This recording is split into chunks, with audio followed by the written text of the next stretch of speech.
हाय friends, मैं हूं doctor Gaurav Gupta. I am a practising paediatrician at Charak clinics Mohali. आज हम बात करने जा रहे हैं फीवर और आपके बच्चे के बारे में। मेरे साथ हैं इसके लिए डिस्कशन के लिए doctor Soumita Tripathi. She is a practising paediatrician at Apollo clinics as well as Santokh hospital. Welcome doctor Soumita. Thank you, Dr. Gaurav, for my introduction, and thank you IIP for giving me this opportunity. So आज इस video में हम बहुत सारे ऐसे myths को clear करेंगे जो अक्सर पेरेंट्स को होते हैं फीवर के अराउंड। सो उनके बेबीज को फीवर हो रहा है, ये उनके लिए बहुत बड़ी इशू हो जाता है। So doctor Gaurav, I think you can start with the questions. So as correctly pointed out all the parents, आप हम बात करेंगे फीवर में क्या डाइट देनी चाहिए, फीवर में दौरे क्यों होते हैं, will be talking about temperature क्या फीवर का होता है, उसके अंदर फीवर में अगर हो तो हम क्या क्या प्रिकॉशंस ले, स्पॉन्जिंग कैसे करें। So let me start with the first one. बच्चे को बुखार है एंड पेरेंट हमारे पास आके बोलते हैं कि डॉक्टर साहब बुखार है तो अब क्या करें। So what is your instructions doctor Soumita, आप क्या बताते हैं पेरेंट्स को? सबसे पहली बात तो पेरेंट्स को ये समझना चाहिए कि फीवर अगर आपके बच्चे को हो रहा है, फीवर आपका दुश्मन नहीं है, फीवर आपका दोस्त है। फीवर अगर आपकी बॉडी, बच्चे की बॉडी में हो रहा है, तो उसका मतलब है कि बच्चे की बॉडी का डिफेंस मैकेनिज्म एक्टिवेट हो गया है। बॉडी के सारे सेल्स जो हैं वो इन्फेक्शन से फाइट करने के लिए तैयार है। एंड जब फीवर होता है तो आपका बॉडी उन सब चीजों से लड़ रहा है। So it's a very good thing. And ऐसे में जब आपके बेबी को फीवर होता है तो सबसे पहली चीज है कि आपको अपने बच्चे के फीवर को नीचे लाना है, उसको कंट्रोल करना है, जिसके लिए हमारे पास बहुत सारे स्ट्रैटेजीज हैं जिनको हम आगे डिस्कस करेंगे। सो डॉक्टर गौरव, एक बहुत ही इंपॉर्टेंट क्वेश्चन होता है कि पेरेंट्स का कि हमें कैसे पता चलेगा कि हमारे बच्चे को फीवर है। yes. So, पहले तो ये ब्रेकिंग न्यूज है पेरेंट्स आपके लिए कि बुखार एक दोस्त है, दुश्मन नहीं है। Let's not be panicking about fever, जो डॉक्टर सौमिता ने बड़े अच्छे से बताया। प्रैक्टिकली स्पीकिंग, मैं पेरेंट्स को सिर्फ एक ही चीज बोलता हूं कि अगर आपके बच्चे को 100 के नीचे है बुखार तो भूल जाइए, और अगर 100 के ऊपर है तो हम बात करेंगे। Parents invariably comment start asking कि डॉक्टर साहब एक्सेरा में है तो 1 ऐड करें, और अगर मुंह में है तो हाफ ऐड करें, वगैरह वगैरह। गूगल पे बहुत कुछ मिल जाता है। And my answer at least, and I hope you will agree with it, is कि अगर 100 के नीचे आपने लगाया है, एक्सेरा में है, तो you don't have to worry about fever. अगर उसके ऊपर है तो then let's talk about fever. Generally fever is beyond 100 degree Fahrenheit from a practical perspective. Do you agree? Yeah, very right, Dr. Gaurav. So हमें again coming to this only कि हमें कौन सा थर्मामीटर यूज करना चाहिए और हमें कहाँ बच्चों का टेम्परेचर मेजर करना चाहिए। बिल्कुल। मार्केट में आपके पास बहुत सारे ऑप्शंस होते हैं, एंड इन ऑप्शंस में से अगर आप मेरी बात माने, as a paediatrician I would advise that one should have digital thermometer which is very user friendly and very easy to read. So everybody should have at least one digital thermometer at home, and उस पे readings बहुत ही clearly कोई भी read कर सकता है। So digital thermometer आप रखिए, एंड सबसे कन्वीनियंट तरीका होता है कि हम बच्चे के आर्म पिट में उस थर्मामीटर को रखें। कई थर्मामीटर्स में इनबिल्ट होता है कि आफ्टर सम टाइम वो बीप कर जाता है, उसमें एक साउंड आता है, that means your temperature is there, वहां पे आपका टेम्परेचर रिकॉर्ड हो गया है। बट कई बार नहीं भी होता, तो एटलीस्ट 3 मिनट्स तो आप बच्चे के आर्म पिट में उस थर्मामीटर को रखें। सो ये एक सिंपल स्ट्रैटेजी जो पेरेंट्स घर में अपना सकते हैं। डॉक्टर गौरव, अक्सर पेरेंट्स पूछते हैं कि मेरे बेबी को फीवर है और वो कुछ भी नहीं खा रहा है, बिल्कुल से ही खाना बंद कर दिया है, ऐसे में पेरेंट्स क्या करें? Okay, so before that, can I just ask you something? What is your view about all the infrared thermometers and the ear thermometers? Because आजकल ये भी बहुत सारे पेरेंट्स यूज करते हैं। एग्जैक्टली सो मैं इसलिए एक्चुअली इंटेंशनली वो चीज इसलिए डिस्कस नहीं करी थी कि पेरेंट्स बहुत ज्यादा कंफ्यूज भी हो जाएंगे। क्यूरोसिटी तो बहुत रहती है कि which is better, which is best. So infrared thermometer आजकल बहुत ज्यादा कोविड के टाइम पे ये चलन देखा गया है कि लोग यूज करते हैं, but it is not that accurate. It's very like environment के टेम्परेचर से काफी उसमें प्रॉब्लम्स आ जाती हैं, तो it's not that accurate. Year thermometer it measures core temperature, but वही है कि it's not user friendly, and parents को थोड़ा बहुत hesitation हो सकता है यूज करने में, तो on their part they can use individual thermometer. बाकी सारे थर्मामीटर्स जैसे रेक्टल थर्मामीटर्स हैं, ईयर में जो थर्मामीटर हम यूज करते हैं, ये सारे थर्मामीटर्स अंडर सुपरविजन अगर यूज किए जाए तो ज्यादा बेटर रहेगा। Definitely, I completely agree. The basic thing is that the infrared one का सबसे बड़ा is the convenience. You know, आपने दूर से ही कर सकते हैं, but it should generally be cross checked with a different thermometer अगर आपको कोई doubt होता है तो. So, तो Dr. आप मेरे से Gaurav, पूछ रहे थे about irritability के बारे में. yeah. So, Yeah, it's just okay. basically they have always this question that बिल्कुल से ये खाना बंद कर दिया है, मैं क्या खाने को दूं, क्या बनाऊं, ये मदर्स का काफी क्वेरी रहता है, तो इसमें आप क्या कहना चाहेंगे? आई थिंक बच्चे को कोई भी प्रॉब्लम हो तो सबसे कॉमन क्वेश्चन पेरेंट्स से यही बोलते हैं कि जी इसको खाने में क्या देना है, राइट?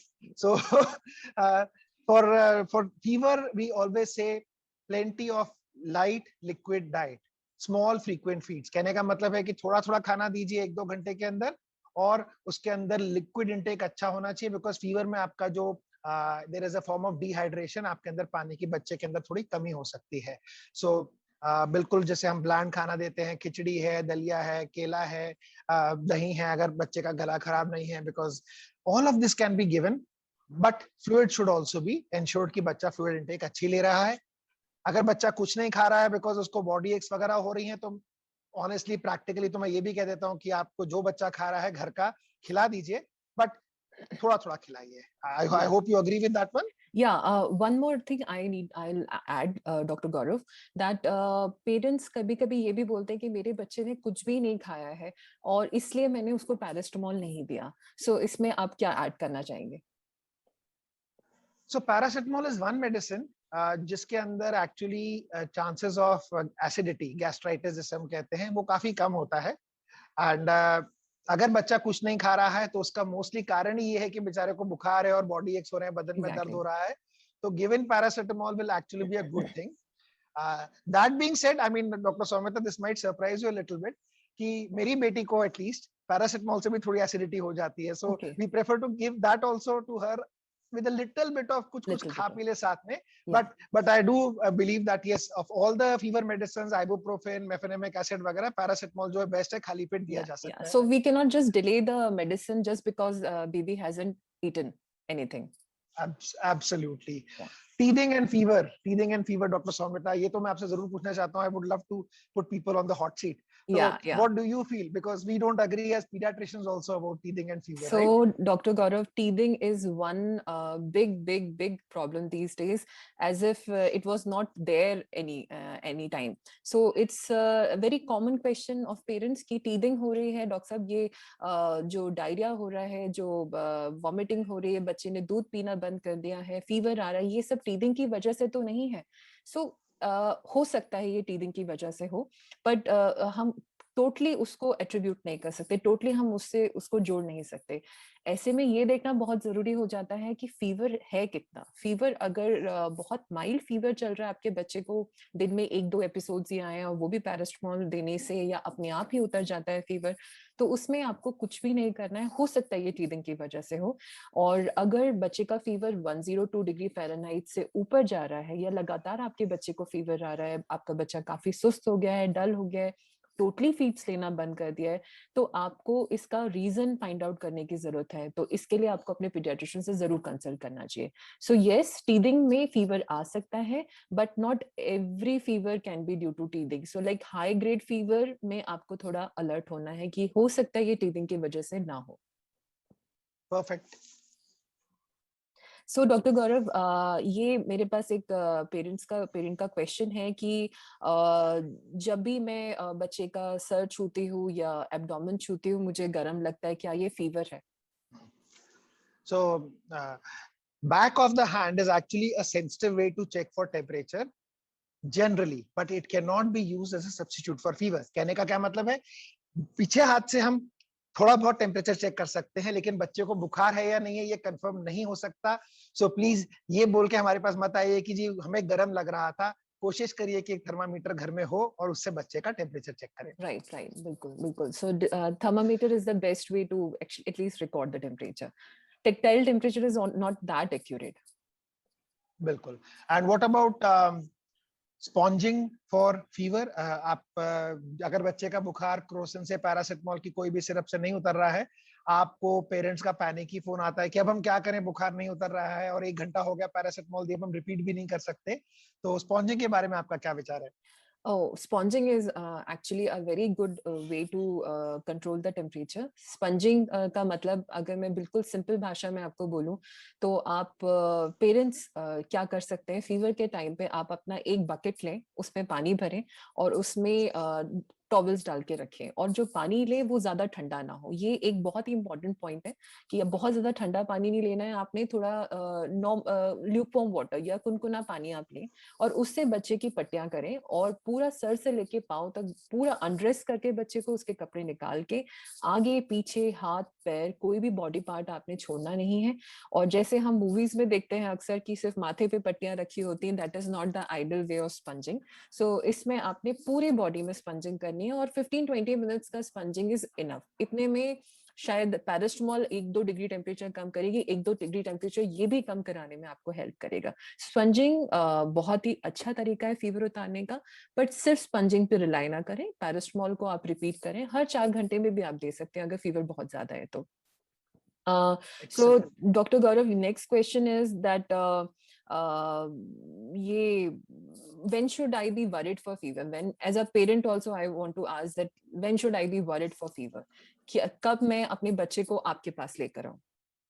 So कुछ तो डॉक्टर सौम्यता ने पहले भी पॉइंट्स डिस्कस किए थे, बट जस्ट टू रिपीट, अगर बच्चा बिल्कुल खाना पीना छोड़ दे, अगर बच्चा बुखार उतरने पे भी बहुत ज्यादा सुस्त है, अगर बच्चा रोए जा रहा है, एंड ऑफ कोर्स अगर बच्चा आपका 6 महीने से छोटा है, then you have to be more worried about these things.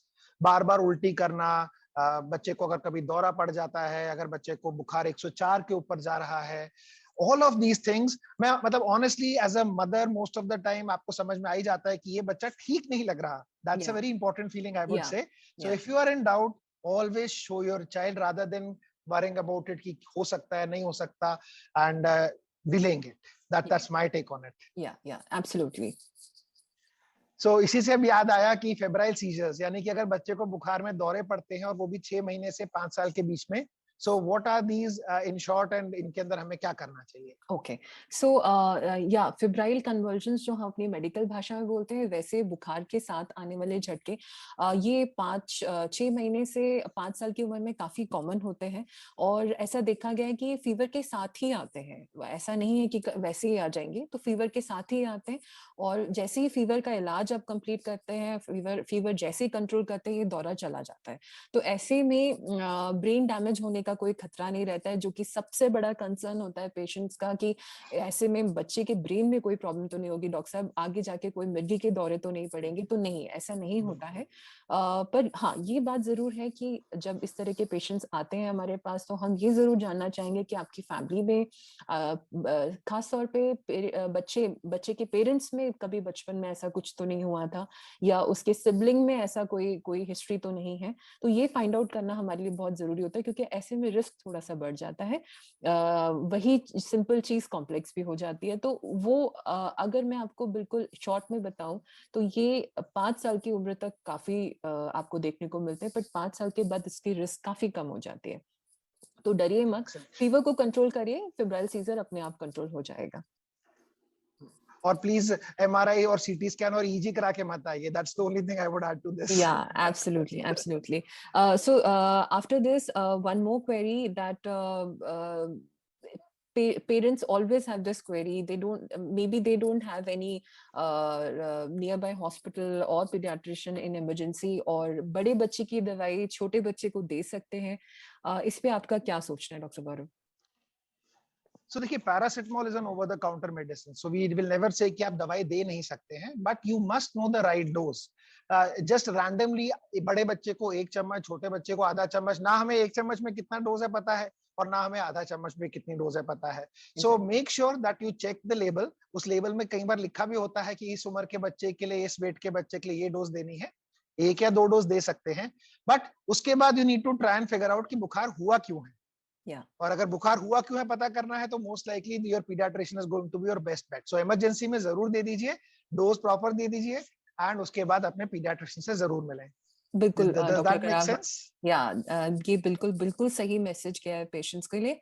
और ये अक्सर पेशेंट्स पूछते हैं कि एक बार पैरास्टामोल देने से डॉक्टर साहब फीवर उतरा नहीं, तो उसमें एक्चुअली मैं ये कहना चाहूंगी कि एक बार देने से तो नहीं उतरेगा, you have to repeat it and at regular intervals, 4 hours 6 hours, जैसे भी आपके डॉक्टर एडवाइस करते हैं आपने रेगुलर इंटरवल्स पे उसको देना है to cut down the fever. So हाँ जी डॉक्टर, सो ये लास्ट क्वेश्चन है। I think we both can take this question that one mother is very concerned about her baby who is 3 months old, and she's breastfeeding her baby and she's COVID positive. Then what to do? First, you can take this question. I think it's a question जो हम लोग सारे pediatricians are dealing with every day. I mean, आज की अगर हम बात करें तो we have more than 93,000 positive cases, you know, as much as जितना हमारा spike हुआ था इंडिया के अंदर. So I think this is a common problem जो हम सब encounter करेंगे. And the truth of the matter is कि छोटे babies को breastfeeding के benefits कहीं ज्यादा हैं as compared to isolating the baby. So as pediatricians, we all insist, most of us do at least, that बच्चे को माँ के साथ रहने दीजिए, उनको टच भी एक दूसरे को करने दीजिए with precautions. And the precautions, जो 3 में से 2 precautions हैं, हम distancing नहीं रखेंगे, लेकिन हम मास्क पहनेंगे और हम हैंड सैनिटाइज करेंगे, और mask should be a medical mask. इसमें हम क्लॉथ मास्क नहीं यूज कर सकते. We use a medical mask and then we sanitize our hands before and after touching the baby, and we breast feed the baby, because उसका हमें benefit extra है कि अगर कोई एंटीबॉडीज बन रही हैं बच्चे की लड़ने की जो शक्ति है डिफरेंट इन्फेक्शन से including Covid, that will also come to the baby with no extra risk. आपका क्या टेक है डॉक्टर स्वामित्रा on this? बस डॉक्टर गौरव, बस मुझे यही ऐड करना था कि आपने जैसे कहा कि डिस्टेंसिंग तो बिल्कुल नहीं करनी है, एटलीस्ट मदर और बेबी के केस में तो डिस्टेंसिंग नहीं हो पाएगी, बट कई बारी पेशेंट्स ओवरथिंक कर लेते हैं और बेबी को मदर को आइसोलेट कर देते हैं, और baby gets to mingle with other family members, दूसरे फैमिली मेंबर्स के साथ आ जाते हैं, तो कई बार ये रिस्क भी रहते हैं कि other family members can be infected. So mother और बेबी को साथ में रहने दीजिए और थोड़ा सा फैमिली मेंबर्स अपना डिस्टेंस बना के रखें, यही मैं कहना चाहूंगी. And with this I think we have completed most of the parental queries and we have successfully. It was a very nice session. Yeah. आपका any final take on fever in बच्चे? Final take, Dr. Gaurav, will be that fever is your friend, not an enemy. And fever से डरिए मत, fever का इलाज है, fever is not a disease, it's just a symptom. So symptom है और आप सही टाइम पे सही एडवाइस लीजिए, डॉक्टर अपनी फैमिली डॉक्टर को, अपने पीडियाट्रिशियन की मदद लीजिए. That's the main message I would like to give. Lovely. I think I don't need to add anything to this. It's perfect message. आपको IIP ट्राई सिटी को, चंडीगढ़ को मैं फिर से थैंक करूंगा कि उन्होंने मुझे, डॉक्टर गौरव गुप्ता और डॉक्टर सौम्यता, हम दोनों को अपॉर्चुनिटी दी बच्चों के बुखार के बारे में बात करने के लिए. अगर आपके कोई भी सजेशंस है, कमेंट्स हैं, तो प्लीज हमारे यूट्यूब चैनल के नीचे डाल सकते हैं, या फेसबुक में मैसेज छोड़ सकते हैं, या इंस्टाग्राम में कर सकते हैं, and we'll definitely get back to you. Thank you doctor Soumita. Thank you, doctor Gaurav.